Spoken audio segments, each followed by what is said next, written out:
Dear students, I am Rajni, lecturer in Economics, Education Department, Haryana. I welcome you all in today's class. आज की class में हम macro economics का एक बहुत ही इंटरेस्टिंग, सिंपल और इम्पॉर्टेंट टॉपिक कवर करने वाले हैं. टॉपिक का नाम है circular flow of income and product, means आय और उत्पाद का चक्रीय प्रवाह. तो आइए बच्चों, हम इस टॉपिक को अब विस्तार से समझते हैं.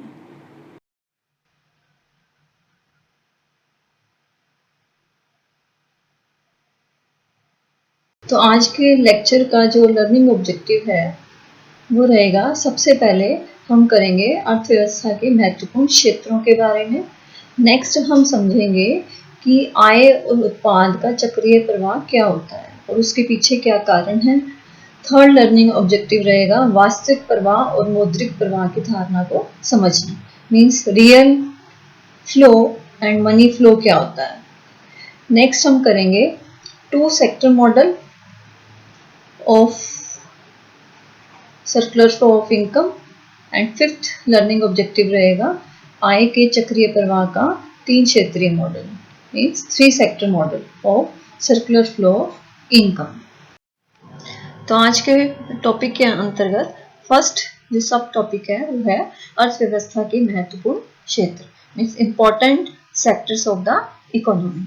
क्योंकि यहाँ हम जो आय और उत्पाद के चक्रीय प्रवाह की बात कर रहे हैं, तो उस दृष्टिकोण से जो क्षेत्र हैं हम उनको 5 भागों में बांट सकते हैं. सबसे पहला क्षेत्र है उत्पादक क्षेत्र, मीन्स प्रोड्यूसर सेक्टर. जैसा कि इसके नेम से ही शो हो रहा है कि यह क्षेत्र क्या करता है, वस्तुओं और सेवाओं का उत्पादन करता है, मीन्स ये कच्चे माल को निर्मित माल में परिवर्तित करता है. तो ये उत्पादक क्षेत्र का मुख्य कार्य है.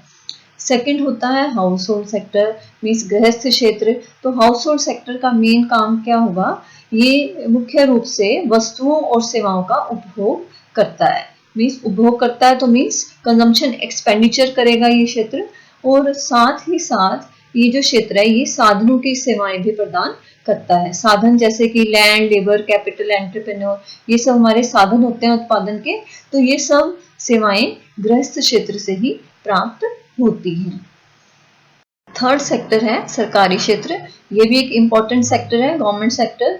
तो इस क्षेत्र का मुख्य काम क्या रहता है, ये मुख्य रूप तौर पर कर लगाता है, जिसको हम कराधान बोलते हैं अर्थशास्त्र की लैंग्वेज में. साथ ही साथ यह आर्थिक सहायता भी प्रदान करता है. ये आर्थिक सहायता उत्पादक क्षेत्र को भी प्रदान करता है और हाउस होल्ड सेक्टर को भी ट्रांसफर पेमेंट की फॉर्म में आर्थिक सहायता प्रदान करता है. फोर्थ सेक्टर है शेष विश्व क्षेत्र, means rest of the world sector. Means अपने कंट्री को छोड़कर बाकी सब जो देश होते हैं, कंट्रीज होते हैं, वो सब rest of the world sector का पार्ट होते हैं. तो इस क्षेत्र का मुख्य काम रहेगा निर्यात करना और आयात करना. फिफ्थ जो सेक्टर है वो है वित्तीय क्षेत्र. ये एक तरह से ऊपर के चारों क्षेत्रों से ही संबंधित है. चारों क्षेत्रों की एक्टिविटीज में ये कंट्रीब्यूट करता है. तो वित्तीय क्षेत्र मीन्स इसको मनी मार्केट भी बोल सकते हैं, इसको फाइनेंशियल सेक्टर भी कहते हैं. तो यह क्षेत्र मुख्य तौर पर मुद्रा के लेन देन से संबंधित काम करता है. ये मुद्रा उधार देता है और हमारी जो जमा होती है उनको स्वीकार करता है, मीन्स डिपॉजिट एक्सेप्ट करता है. और जितनी भी बोरोइंग्स होती हैं वो फैसिलिटी वित्तीय क्षेत्र ही प्रदान करता है. नेक्स्ट सब टॉपिक है आय और उत्पाद के चक्रीय प्रवाह का अर्थ तथा कारण. तो सबसे पहले हम इसके अर्थ को समझ लेते हैं कि जो सर्कुलर फ्लो है इनकम और प्रोडक्ट का वो क्या होता है. अब इसके भी नेम से शो हो रहा है सर्कुलर फ्लो, मीन्स हम किसके बारे में बात करेंगे, इनकम और प्रोडक्ट के जो सर्कल मोशन में मूवमेंट हो रही है उसके बारे में यहाँ पर हम डिस्कस करेंगे. तो आय और उत्पाद के चक्रीय प्रवाह से अभिप्राय अर्थव्यवस्था के विभिन्न क्षेत्रों में मौद्रिक आय के प्रवाह या वस्तुओं व सेवाओं के चक्रीय रूप में प्रवाह से है. और ये प्रवाह चक्रीय क्यों होता है, क्योंकि निरंतर चलता रहता है. मीन्स इस चक्र की निरंतरता की वजह से ही हम इसको सर्कुलर फ्लो बोलते हैं. साथ ही क्योंकि हम सर्कुलर फ्लो की बात करें तो मीन्स इस चक्र का कोई भी आरंभ या अंत नहीं होता है. ये लगातार जो एक्टिविटीज होती है अर्थव्यवस्था की वो सर्कुलर मोशन में चलती रहती हैं. इसलिए इसको हम कह देते हैं आय और उत्पाद का चक्रीय प्रवाह. अब दूसरा जो पार्ट है वो हमें समझना है कि इसके पीछे कारण क्या है। तो सबसे पहला कारण है कि किसी एक दिशा में होने वाले वस्तुओं और सेवाओं के प्रवाह के साथ साथ उससे विपरीत दिशा में मुद्रा का प्रवाह होता है। जैसे कि यदि हम एग्जांपल ले लें सिंप्लिसिटी के लिए कि दो क्षेत्र हैं, जैसे कि हम अभी डिस्कस भी कर रहे थे, प्रोड्यूसर सेक्टर है एक और दूसरा हम मान लेते हैं कि दूसरा हाउस होल्ड सेक्टर है। अब ये दोनों क्षेत्र क्या है, एक दूसरे के साथ लेन देन कर रहे हैं। तो जब ये सेक्टर हाउस होल्ड सेक्टर को गुड्स प्रोवाइड करता है, goods and services producer sector से हाउस होल्ड सेक्टर की तरफ जाती हैं, तो ये सेक्टर क्या करेगा, ये इन गुड्स और सर्विसेज के बदले प्रोड्यूसर सेक्टर को इनकी पेमेंट देगा। मीन्स ये कह सकते हैं अपने जो कंजम्पशन पे स्पेंड करेगा ये हाउस होल्ड सेक्टर, उसको हम कह देंगे कंजम्पशन एक्सपेंडिचर। तो मीन्स यहाँ हमने क्या मेंशन किया है कि वस्तुओं और सेवाओं का प्रवाह जिस दिशा में होता है, मुद्रा का प्रवाह उससे विपरीत दिशा में होता है। तो ये है सबसे पहला कारण सर्कुलर फ्लो का। नेक्स्ट रीजन क्या है कि एक क्षेत्र को जो प्राप्तियां मिलती हैं वह दूसरे क्षेत्र को किए जाने वाले भुगतान के बराबर होती हैं। मीन्स एक क्षेत्र की जो जितने भी भुगतान करेगा एक क्षेत्र, वो क्या होंगी, वो दूसरे क्षेत्र की प्राप्तियां बन जाएंगी। जैसे यहाँ पर हाउस होल्ड सेक्टर ने जो भी पेमेंट प्रोड्यूसर सेक्टर को की, वो इसकी तो प्राप्तियां हो गई और वो इसके लिए क्या है, वो इसके भुगतान है। तो मीन्स प्राप्तियां भुगतान के बराबर रहेंगी। अगर ये दोनों बराबर नहीं रहती हैं तो इसका मतलब क्या है, जो सर्कुलर फ्लो है उसमें ब्रेक आ जाएगा, गैप आ जाएगा। मीन्स वो किसी ना किसी पॉइंट पर आकर रुक जाएगा। मीन्स पूरी अर्थव्यवस्था की जो गतिविधियां हैं वो एक तरह से स्टॉप हो जाएंगी। और ऐसा नहीं होता है, अर्थव्यवस्था क्या है, चलती रहती है। सर्कुलर फ्लो में एक्टिविटीज जो है चलती रहती हैं। तो ये दोनों रीजंस हैं सर्कुलर फ्लो के, इनकम एंड प्रोडक्ट के। तो अब हम आय के चक्रीय प्रवाह के बारे में एक डिटेल्ड स्टडी करेंगे कि ये जो चक्रीय प्रवाह होता है ये अपने अंदर दो तरह के प्रवाह को सम्मिलित करता है। पहला तो है वास्तविक प्रवाह और दूसरा है मौद्रिक प्रवाह, means real flow and money flow. अब रियल फ्लो का मीनिंग क्या है कि वास्तविक प्रवाह से अभिप्राय एक क्षेत्र से दूसरे क्षेत्र को किए जाने वाले वस्तुओं और सेवाओं के प्रवाह से है। इस वस्तु और सेवाओं के रूप में जो प्रवाह है उसको हम कह रहे हैं वास्तविक प्रवाह। इसी तरह मौद्रिक प्रवाह मीन्स मनी फ्लो का मतलब क्या है कि एक क्षेत्र से दूसरे क्षेत्र को किए जाने वाले मुद्रा के प्रवाह को मौद्रिक प्रवाह कहा जाता है। इसका संबंध वस्तुओं और सेवाओं के प्रवाह से है और इसका संबंध है मुद्रा के प्रवाह से। तो ये है real flow and money flow. अब रियल फ्लो को हम इस डायग्राम की हेल्प से भी देख लेते हैं। जैसे यहाँ मैंने दो क्षेत्र यहाँ दर्शाए हैं, जैसे कि हाउस होल्ड सेक्टर, ये पहला क्षेत्र है, और दूसरा क्षेत्र है प्रोड्यूसर सेक्टर। ये दोनों हमने ले लिए। अब इन दोनों में रियल फ्लो कैसे प्रेजेंट किया जा सकता है कि जो हाउस होल्ड सेक्टर है ये प्रोड्यूसर सेक्टर को फैक्टर सर्विसेज प्रोवाइड करता है, और मीन्स फैक्टर जो फैक्टर प्रोडक्शन होते हैं वो services house hold sector producer sector को प्रोवाइड करता है। तो इसमें मुद्रा का कोई लेन देन नहीं हुआ, तो ये इस क्षेत्र से इस क्षेत्र की तरफ रियल फ्लो है। और फैक्टर सर्विसेज क्या हो सकती हैं, जैसे लैंड, लेबर, कैपिटल भी हो सकता है, और हम यहाँ पर एंट्रेप्रेन्योरशिप की बात भी कर सकते हैं। तो ये जितनी भी सर्विसेज होती हैं ये हाउस होल्ड सेक्टर से प्रोड्यूसर सेक्टर की तरफ फ्लो करती हैं। इसी तरह से इस सेक्टर से हाउस होल्ड सेक्टर को क्या फ्लो होगा रियल फॉर्म में, वो होगी गुड्स एंड सर्विसेज। तो इसको हम कह देते हैं रियल फ्लो। अभी हमने यहाँ सिंप्लिसिटी के लिए दो ही क्षेत्र अज्यूम किए थे, तो इन दोनों क्षेत्रों में हमने रियल फ्लो की डिस्कशन की है। तो जैसे अभी हमने रियल फ्लो की बात की थी, इसी तरह से अब हम इन दोनों क्षेत्रों के बीच में मनी फ्लो की भी बात करेंगे कि हाउस होल्ड सेक्टर, क्योंकि इस क्षेत्र को प्रोड्यूसर सेक्टर से गुड्स और सर्विसेज मिलती हैं, तो ये क्षेत्र क्या करेगा, इस क्षेत्र से मुद्रा का प्रवाह किस तरह से होगा, ये जितना भी कंजम्पशन करेगा हाउस होल्ड सेक्टर, मीन्स अपने कंजम्पशन पर जो भी एक्सपेंडिचर करेगा वो मुद्रा के रूप में प्रोड्यूसर सेक्टर की तरफ फ्लो हो जाएगा।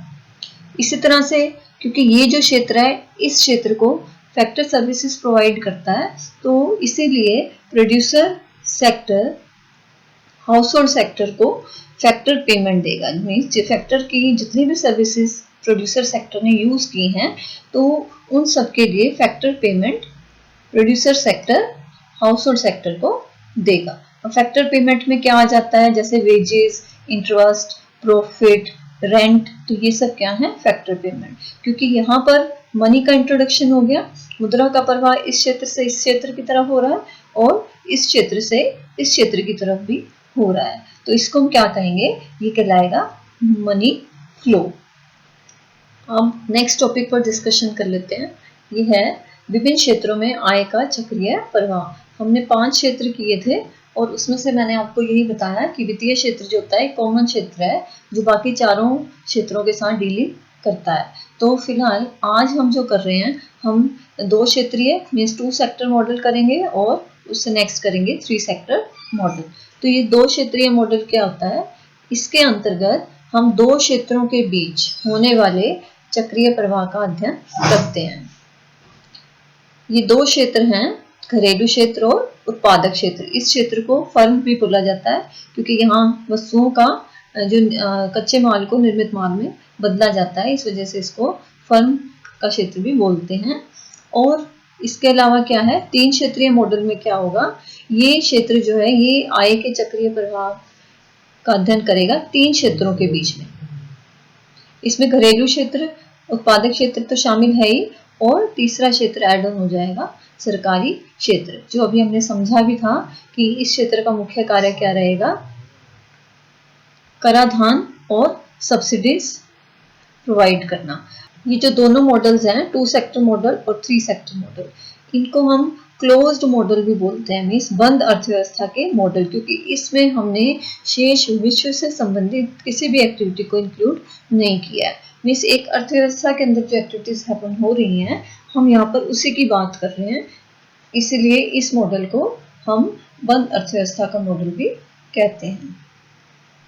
नेक्स्ट टॉपिक है आय के चक्रीय प्रवाह का 2 क्षेत्रीय मॉडल। तो मीन्स यहाँ 2 क्षेत्र कौन से हैं जो अभी तक हमने डिस्कस किए हैं, जैसे कि घरेलू क्षेत्र और उत्पादक क्षेत्र या जिसको फर्म क्षेत्र भी कहते हैं। तो इन दोनों के बीच में होने वाले चक्रीय प्रवाह का हम अध्ययन करेंगे। ये जो हम मॉडल बनाएंगे ये कुछ मान्यताओं पर आधारित रहेगा, कुछ एजम्पशंस हम लेंगे जिन एजम्पशंस के बिना ये मॉडल है जो बनाया ही नहीं जा सकता। तो वो एजम्पशंस कौन सी हैं, सबसे पहली है कि अर्थव्यवस्था में केवल 2 ही क्षेत्र हैं, producer sector and house hold sector. और सेकेंड एजम्पशन क्या है कि सरकार जो है वो आर्थिक क्रियाओं में किसी तरह का इंटरफेरेंस नहीं कर रही है, सरकार की इनका आर्थिक क्रियाओं पर कोई भी प्रभाव नहीं पड़ता है।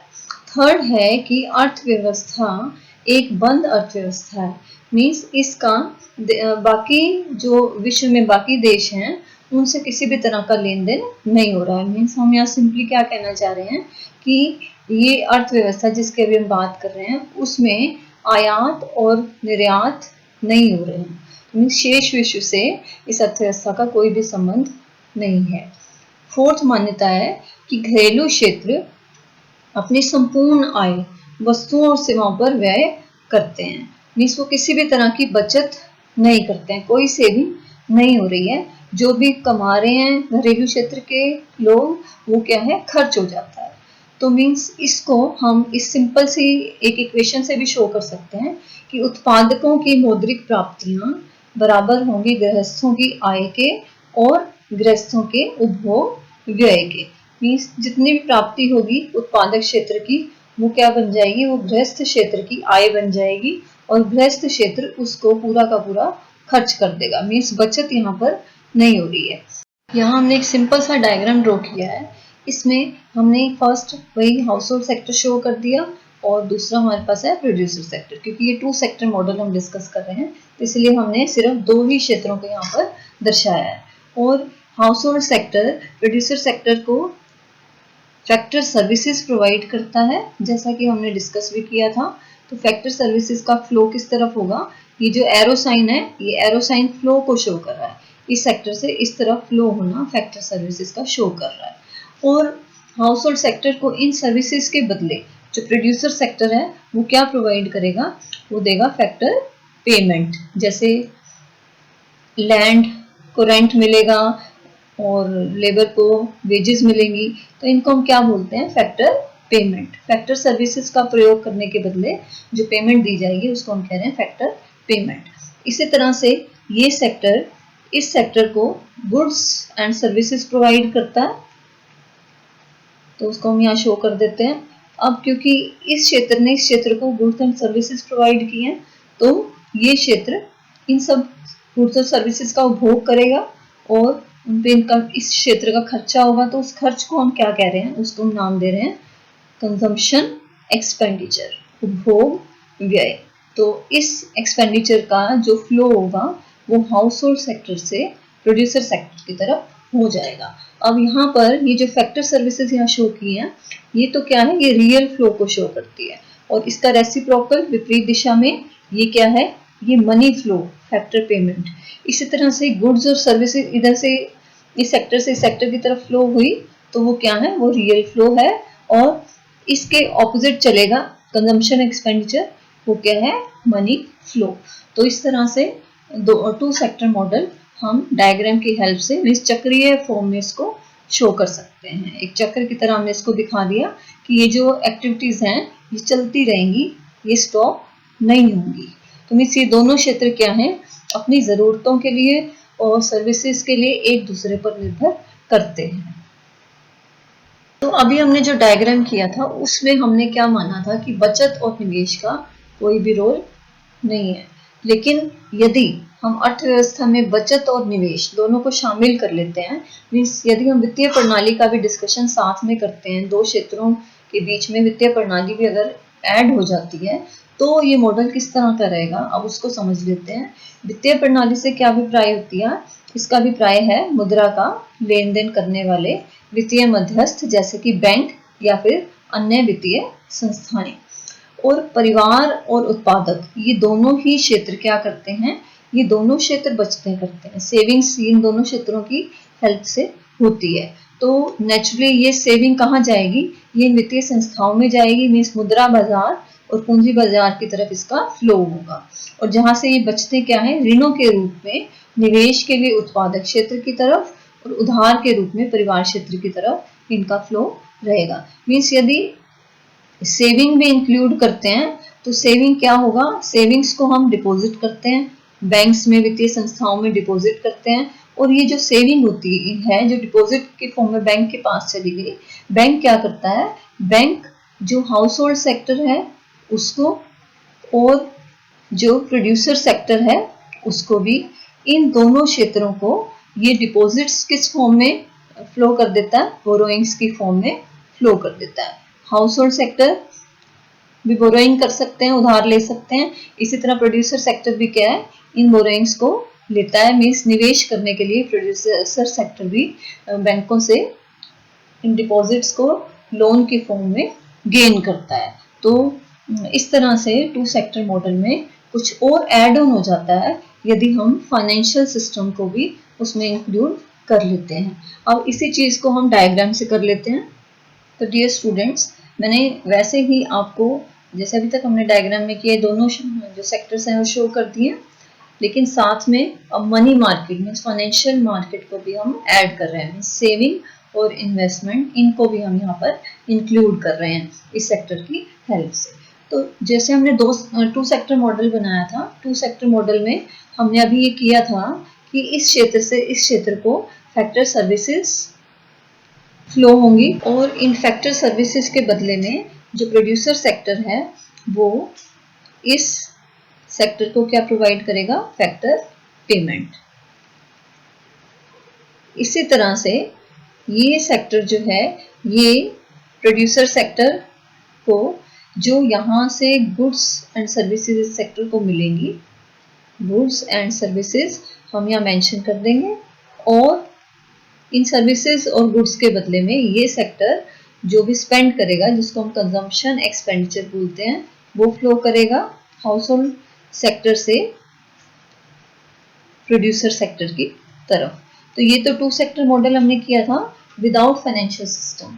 लेकिन अगर फाइनेंशियल सिस्टम ऐड हो जाता है, मीन्स मनी मार्केट ऐड हो जाती है, तो क्या होगा, तो एक चेंज जो आएगा वो ये आएगा कि हाउस होल्ड सेक्टर अपनी सेविंग्स डिपॉजिट कर देगा मनी मार्केट में, मीन्स फाइनेंशियल इंस्टीट्यूशंस में, बैंक्स में। इसी तरह से प्रोड्यूसर सेक्टर भी सेविंग्स करता है, तो वो सेविंग्स कहाँ जमा हो जाती हैं, फाइनेंशियल मार्केट में फ्लो कर जाती हैं। और इस सेक्टर से हाउस होल्ड सेक्टर को बोरोइंग्स फ्लो होंगी। इसी तरह से इस क्षेत्र से इस क्षेत्र की तरफ भी जो बोरोइंग्स है उनका फ्लो होगा। मीन्स एक्टिविटीज जो पहले हो रही थी वो सब क्या पैसा हो जाएंगी। जैसे ही ये सेक्टर शामिल हो जाएगा तो सेविंग बढ़ेंगी, डिपॉजिट्स बढ़ेंगे और इन्वेस्टमेंट का लेवल भी इंक्रीज होना स्टार्ट हो जाएगा। तो इस तरह से ये तीनों सेक्टर क्या है, इंटरडिपेंडेंस को शो कर रहे हैं यहाँ पर। तो ये था two sector model by including saving and investment और फाइनेंशियल सिस्टम।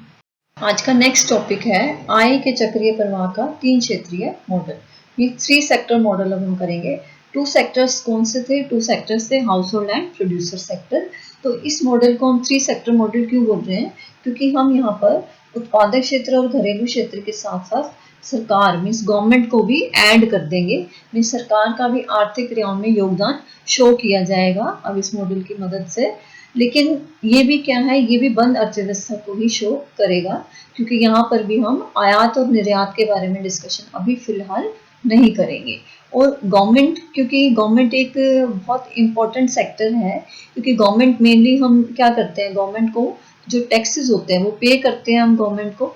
तो मीन्स ये जो टैक्सेस होते हैं, ये टैक्सेस गवर्नमेंट गेन करती है हमसे, और उसी के बेसिस पर फिर गवर्नमेंट क्या करती है, गवर्नमेंट अपने एक्सपेंडिचर्स करती है। जैसे कि हम ये कह सकते हैं आर्थिक जो सहायता होती है वो प्रदान करती है, जैसे ट्रांसफर पेमेंट्स प्रोवाइड करती है हाउस होल्ड सेक्टर को, प्रोड्यूसर सेक्टर को सब्सिडीज प्रोवाइड करती है। तो गवर्नमेंट के ये दोनों मेन फंक्शंस होते हैं। और इसके साथ साथ गवर्नमेंट और भी कई काम करती है, जैसे कि गवर्नमेंट गुड्स सर्विसेज खरीदती है और उसके बदले में पेमेंट देती है। तो मीन्स गवर्नमेंट के ऐड होते ही जो एक्टिविटीज हैं अर्थव्यवस्था की वो और ज़्यादा इंक्रीज कर जाएंगी। और जो ये तीनों क्षेत्र हैं ये आपसी निर्भरता को भी शो करते हैं। ये अपनी ज़रूरतों के लिए तीनों सेक्टर्स क्या हैं, एक दूसरे पर निर्भर करते हैं। मीन्स ये क्षेत्र इससे कुछ प्राप्तियां करता है तो उसके बदले में ये घरेलू क्षेत्र इसको भुगतान करता है। और ऐसा ही गवर्नमेंट को, जैसे हम कर का भुगतान करते हैं तो गवर्नमेंट से हमें क्या गेन हो जाता है, हमें आर्थिक सहायता गवर्नमेंट से गेन होती है, सुविधाएं प्राप्त होती हैं। तो इसी को, इस थ्री सेक्टर मॉडल को अब हम नेक्स्ट डायग्राम से करते हैं। तो यहाँ इस डायग्राम में हम थ्री सेक्टर मॉडल शो कर रहे हैं, और ये वही हमारा first sector house hold sector, second producer sector, third government sector, और ये वही कॉमन सेक्टर हमने इंक्लूड कर लिया जो तीनों के साथ डीलिंग कर रहा है। और इस क्षेत्र के साथ सबसे पहले हम शो करेंगे। और एक चीज़ और यहाँ ध्यान रखनी है, ये जो डायग्राम ड्रॉ किया जा रहा है ये डायग्राम अभी फिलहाल मौद्रिक प्रवाह को शो कर रहा है। हम वास्तविक प्रवाह का डिस्कशन करेंगे और मौद्रिक प्रवाह को पूरे डायग्राम की हेल्प से शो करेंगे। अब जैसे कि इस सेक्टर से इस सेक्टर की तरफ जो फ्लो होता है वो क्या है, सेविंग। बहुत इजीएस्ट वे में हम इसको करेंगे स्टेप बाय स्टेप, ताकि आप डायग्राम ड्रॉ कर सकें। इसी तरह से ये क्षेत्र भी इसमें अपनी सेविंग्स को डिपॉजिट करता है, गवर्नमेंट भी अपनी सेविंग्स करती है बैंक में, ये भी डिपॉजिट हो जाती है। तो गवर्नमेंट की सेविंग्स का फ्लो भी कैसे होगा, गवर्नमेंट से मनी मार्केट की तरफ हो जाएगा। और अब ये सेक्टर हाउस होल्ड सेक्टर की तरफ क्या फ्लो करेगा, बोरोइंग्स। कंजम्पशन पर्पस से हाउस होल्ड सेक्टर जो है लोन लेता है, उधार लेता है, वो मनी मार्केट से हाउस होल्ड सेक्टर की तरफ फ्लो हो जाएगा। इसी तरह से प्रोड्यूसर सेक्टर भी निवेश करने के पर्पस से लोन लेता है, तो ये बोरोइंग्स ही हैं। तो इन बोरोइंग्स का फ्लो यहाँ भी मनी मार्केट से प्रोड्यूसर सेक्टर की तरफ होगा। और गवर्नमेंट को भी कई पर्पसेस के लिए बोरोइंग्स चाहिए होती हैं, तो ये बोरोइंग्स हमने यहाँ पर शो कर देनी है और ये बोरोइंग्स मनी मार्केट से गवर्नमेंट सेक्टर की तरफ फ्लो हो जाएंगी। House hold sector government sector को टैक्सेस पे करता है, तो हम ये टैक्सेस शो कर देंगे, ये फ्लो हुए हाउस होल्ड सेक्टर से गवर्नमेंट सेक्टर की तरफ। और गवर्नमेंट इस सेक्टर को क्या प्रोवाइड करेगी? गवर्नमेंट प्रोवाइड करेगी ट्रांसफर पेमेंट्स, जिनको हम हस्तांतरण भुगतान भी बोलते हैं। तो ये होती है ट्रांसफर पेमेंट्स, जैसे अनएम्प्लॉयमेंट अलाउंस है, स्कॉलरशिप्स है, ये सब गवर्नमेंट हाउस होल्ड सेक्टर की तरफ फ्लो करती है। और हाउस होल्ड सेक्टर इस सेक्टर को सर्विसेज पे करता है, अपनी फैक्टर सर्विसेज प्रोवाइड करता है गवर्नमेंट सेक्टर को। तो ये सर्विसेज क्या होगी? रियल फ्लो होगी। मैंने अभी आपको बताया था कि इसमें जो भी हम शो कर रहे हैं वो सारा क्या है? Money flow. लेकिन हम डिस्कस वास्तविक फ्लो को भी करेंगे। यहाँ पर वास्तविक प्रवाह में क्या आ जाएगा? इस क्षेत्र से इस क्षेत्र की तरफ जो कारक सुविधाएं या साधन की सुविधाएं प्रदान की जाएंगी वो हाउस होल्ड सेक्टर से गवर्नमेंट सेक्टर की तरफ जाएंगी। इसलिए गवर्नमेंट सेक्टर को, हाउस होल्ड सेक्टर को क्या देना पड़ेगा? Factor payment. इसका फ्लो हो जाएगा गवर्नमेंट सेक्टर से हाउस होल्ड सेक्टर की तरफ। इसी तरह से गवर्नमेंट सेक्टर को प्रोड्यूसर सेक्टर भी टैक्सेस पे करता है, तो ये हम टैक्सेस शो कर देते हैं। और गवर्नमेंट क्या करेगी? गवर्नमेंट इस क्षेत्र को सब्सिडीज प्रोवाइड करेगी ताकि उत्पादन का जो स्तर है उसको इम्प्रूव किया जा सके, ग्रोथ की जा सके। इस वजह से ये government sector subsidies producer sector को प्रोवाइड करेगा। अब यहाँ पर फिर से हम वास्तविक प्रवाह की बात कर लेते हैं कि ये जो क्षेत्र है गुड्स और सर्विसेज प्रोवाइड करेगा गवर्नमेंट सेक्टर को, तो गवर्नमेंट को उसके बदले में क्या देना पड़ेगा? गवर्नमेंट पेमेंट करेगी। जितनी भी गुड्स और सर्विसेज यूज करती है गवर्नमेंट इस क्षेत्र के द्वारा प्रदान की गई, तो उसकी payment government sector producer sector की तरफ फ्लो करेगा। तो ये हो गया payment of goods and services. अब रह गया हाउस होल्ड सेक्टर और प्रोड्यूसर सेक्टर के बीच में लिंक। ये आप ऑलरेडी कर भी चुके हैं, तो इसको समझने में कोई प्रॉब्लम आएगी ही नहीं। तो हाउस होल्ड सेक्टर से इस क्षेत्र की तरफ क्या जाएगा? कंजम्पशन एक्सपेंडिचर, क्योंकि प्रोड्यूसर सेक्टर गुड्स और सर्विसेज प्रोड्यूस कर रहा है, तो हाउस होल्ड सेक्टर जो भी खर्च करेगा उनका उपभोग करके उसको हम कंजम्पशन एक्सपेंडिचर कहेंगे और उसका फ्लो हाउस होल्ड सेक्टर से प्रोड्यूसर सेक्टर की तरफ होगा। इसके अलावा ये क्षेत्र, इस क्षेत्र को फैक्टर सर्विसेज देता है, लैंड, लेबर, कैपिटल, एंटरप्रेन्योरशिप की, जिसके हम पहले भी बात कर रहे थे। इसी तरह से ये जो प्रोड्यूसर सेक्टर है ये हाउस होल्ड सेक्टर को क्या प्रोवाइड करेगा? ये जितनी भी फैक्टर सर्विसेज यूज करेगा producer sector house hold sector के द्वारा दी गई, तो उसके बदले में ये हाउस होल्ड सेक्टर जो है फैक्टर पेमेंट्स रिसीव करेगा, जो कि कौन प्रोवाइड करेगा? प्रोवाइड करेगा प्रोड्यूसर सेक्टर। तो इसको हम कह देंगे फैक्टर पेमेंट। तो जितना भी यहाँ पर शो किया है वो मनी फ्लो था और रियल फ्लो का हमने साथ साथ डिस्कशन भी किया। तो ये है 3 सेक्टर मॉडल, जो कि इन सभी क्षेत्रों की आपसी जो डिपेंडेंस है उसको शो करता है, क्योंकि एक अर्थव्यवस्था की जो ग्रोथ है वो इन्हीं क्षेत्रों की एक्टिविटीज पर निर्भर करती है। और ये जो टॉपिक है ये टॉपिक भी बहुत इंपॉर्टेंट है, जो कि पूरी अर्थव्यवस्था की गतिविधियों के बारे में हमें बताता है।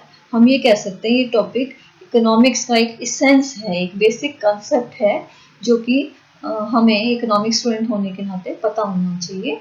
तो ये था 3 sector model of circular flow of income. तो डियर स्टूडेंट्स, आज हमने डिफरेंट टॉपिक्स को कवर किया, जैसे कि different sectors of the economy, real flow, money flow क्या होता है, और फिर हमने 2 सेक्टर मॉडल और 3 सेक्टर मॉडल भी किया। तो मुझे उम्मीद है ये टॉपिक्स आपको समझ में आए होंगे।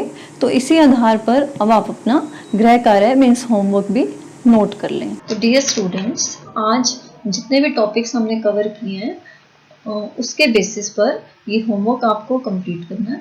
होमवर्क क्या है? फर्स्ट क्वेश्चन है, आय और उत्पाद के चक्रीय प्रवाह से क्या अभिप्राय है।